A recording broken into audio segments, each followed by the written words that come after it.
have been in existence for as long as the universe has. After the first beginning, a very long time, possibly an infinitely long time, a period of time elapses before the second beginning occurs. And that could be an infinite time. After death, the last beginning will follow within a finite period of time. Specifically, for men on this earth, the resurrection began with the resurrection of Christ, and it will end at the end of his 1,000-year reign, according to Revelation chapter 20, which will commence fairly soon by all biblical accounts. Here's the issue here.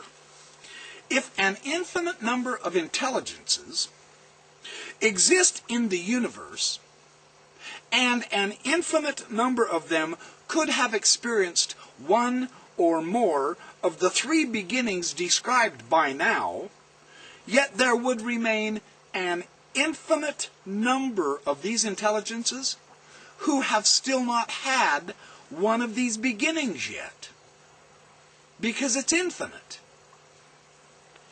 Thus there will be no end to the beginnings that occur in the so-called beginningless universe. There could be an infinite number of beginnings, of different phases of transitions of life, with the intelligences and with the spirits being born on worlds without number, according to our book of Moses. They will occur in an endless cyclical stream throughout infinite time. So man on this earth is currently involved in one of these cycles. Here we are. We're in one of these infinite cycles. One that began, relatively speaking, a short time ago. However, Dr. Beckwith says something interesting. According to his reasoning, the question of whether the number of intelligences in the universe is finite or infinite cannot be determined from the fact that an infinite period of time has already passed.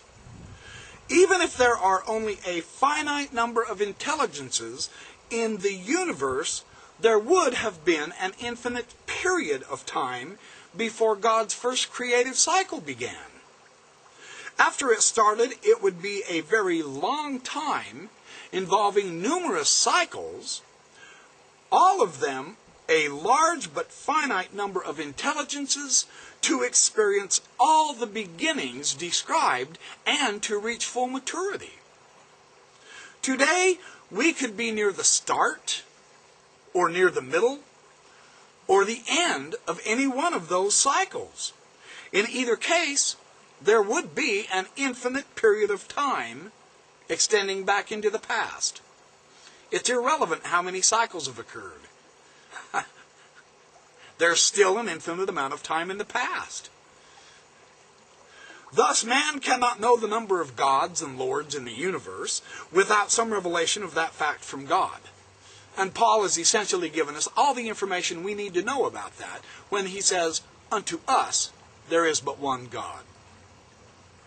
What Mormonism teaches that takes away the power and the sting of Dr. Beckwith's argument is that man is also infinite. However, this infinity applies only to man's intelligence, because of course his spirit and his physical body had a specific origin in time. However, Mormonism undeniably teaches that man's basic nature is infinite, and that is a fundamental difference between Mormon teachings and classical theism's view of man as finite and limited. It's important to understand also that man can become omnipotent and omniscient only through the endowment of God's omnipotence. In order to know the future, men must be omnipotent as God is. But God is the singular authority and source of all power in the universe for this to occur. It's never done independently on our own. That is the essential meaning of Romans 8, verses 16 and 17. To be heirs with God and joint heirs with Jesus Christ. That is why God requires us to suffer with Him, because we may also be glorified together.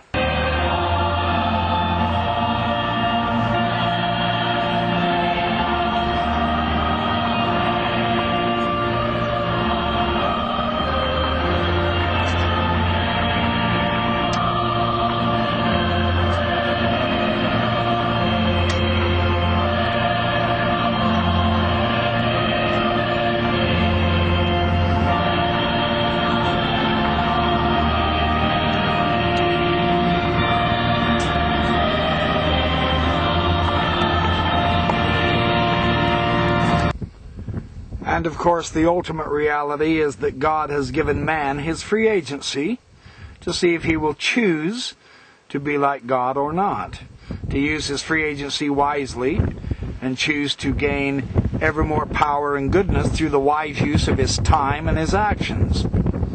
It's a very interesting doctrine. Well, the weather really got me clobbered. It's starting to wind, and it's blowing real bad, so it's getting bad on the microphone. So I decided I'd come inside and finish this discussion on infinity, the cosmos, and God, and share some ideas further with you from Richard Hopkins, and discuss the significance of this idea of infinity. Now, Dr. Beckwith has proposed as a type of an argument, syllogistically, using Greek philosophy, his argument against the LDS concept of infinity. Let me share his syllogism with you. He says that there is a problem of an infinite number of past events.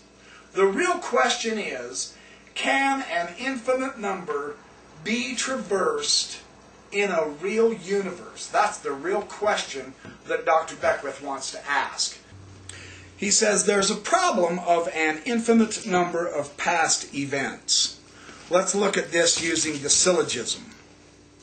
Premise number one, if the Mormon universe is true, then an infinite number or distance has been traversed. Premise number two, it is impossible to traverse an infinite number for distance or distance. And the conclusion is, therefore, the Mormon universe is not true. So what do we do with this? Well, this syllogism clearly demonstrates the difficulty encountered by the mortal mind in grasping the infinite. Puppyist. My puppy wants to be a movie star. Actually, my puppy wants to play. See, say hi to the camera. All right. Look, I'm recording, man. I'm making a movie. You're wrecking my style, puppyist. So, let's analyze this syllogism of Dr. Beckwith and see what we can find out.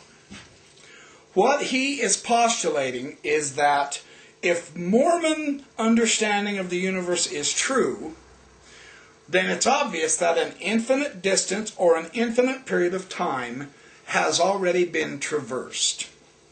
That possibility stands in direct opposition to the view of the classical theist, which is based on the Platonistic view of a metaphysical universe, which had an absolute beginning. It's not infinite.